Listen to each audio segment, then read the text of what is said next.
copywriters, it doesn't matter how great your email copywriting skills are.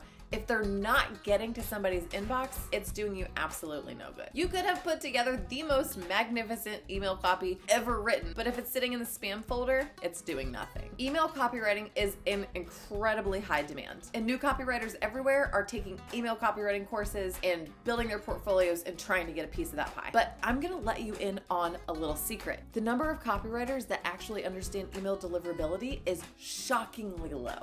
So if you want to become a sought-after copywriter that delivers awesome results to your clients, knowledge of email deliverability is going to put you at the top of the list. So today we're going to talk about what you as an email copywriter can do to keep emails out of the spam folder and get them to the inbox. But before we get started, my name's Liz. I'm a copywriter, content writer, and owner of an award-winning copywriting agency. And around here, you're gonna find tools, tips, tricks, courses, and resources to help you launch, grow, and scale your copywriting business. So let's go. What is email deliverability? So email deliverability is actually a term coined by internet policy attorney and author of part of the Can Spam Law, which governs email marketing in the United States, and P. Mitchell. And email deliverability at its most basic level is a combination of factors that show inbox providers that the emails you're sending aren't spam. So what makes an email go into the spam folder in the first place? Email deliverability is nuanced and a little complicated. There are technical factors that happen behind the scenes, as well as public-facing factors that need to work together to keep your emails compliant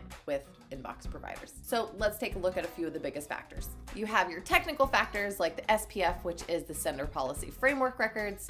You have your domain verification, sender domain address, IP address reputation, and your ESP, your email service provider reputation. And then you have your public-facing factors, your text-to-code ratio, spam trigger words, email personalization, email frequency, and links to non-domain sites. So if you're new to email copywriting, this can seem super confusing. While as an email copywriter, you're pretty limited to what your clients are doing on the back end, you can contribute to good email deliverability by writing compliant emails. So let's break down some of these public-facing factors and what they mean. First, text-to-code ratio. In email marketing, text-to-code ratio is the amount of text compared to the amount of code in your email. For example, picture this. You get an email with a completely black background, GIFs, different color fonts, tons of images, and about 50 words in the entire email. This text-to-code ratio is earning that sender spam points, and these emails are eventually going to make their way into the spam folder. If you're an email copywriter, you want to keep text-to-code ratio in mind, aiming for about 70% text and 30% code. Next, spam trigger words, and this is a big one for email copywriters. Spam trigger words are words that are commonly seen in unsolicited emails. Think of all the emails in your spam folder. Chances are they include phrases like not spam or don't delete. As an email copywriter, you need to understand when it's okay to use these and how to use them sparingly, if you use them at all. And it's actually going to be almost impossible for you to not use any of the spam trigger words,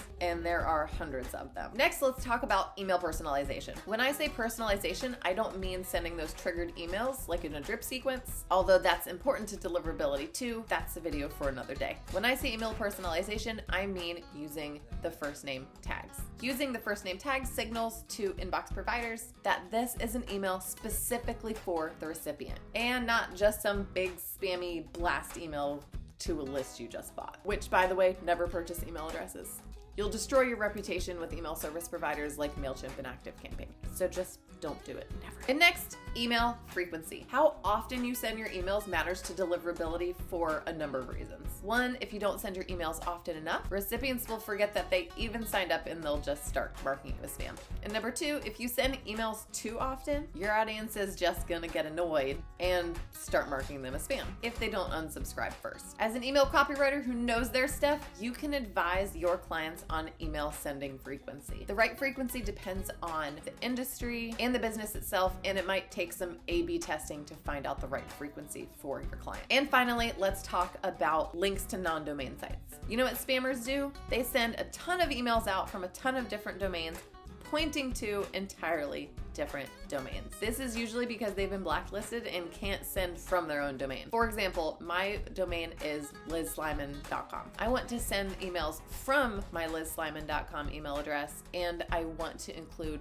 only links to my domain when possible. And this doesn't mean that you can't send out links to external sources every once in a while. But if it's the only thing you're doing, you're going to find that your emails are getting flagged as spam and skipping the inbox entirely. So remember when we talked about spam points? The same thing applies here. If you're sending out too many non-domain links and sending too many emails and not personalizing your emails and using spam trigger words and your emails are full of code, you're going to accrue a lot of spam points and end up in spam. There's not one specific thing that's going to absolutely 100% land you in the spam folder. Like I said, it's a combination of factors. So if you want to really deliver for your clients, learn email deliverability. Email copywriting is in super high demand, and email marketing itself is a massive money-making industry. So if you take the steps and the email copywriting courses necessary to learn email deliverability, you'll position yourself as a knowledgeable resource and edge out your competition. So I want to know, what questions do you have about writing email copy that is deliverability compliant? Leave it in the comments.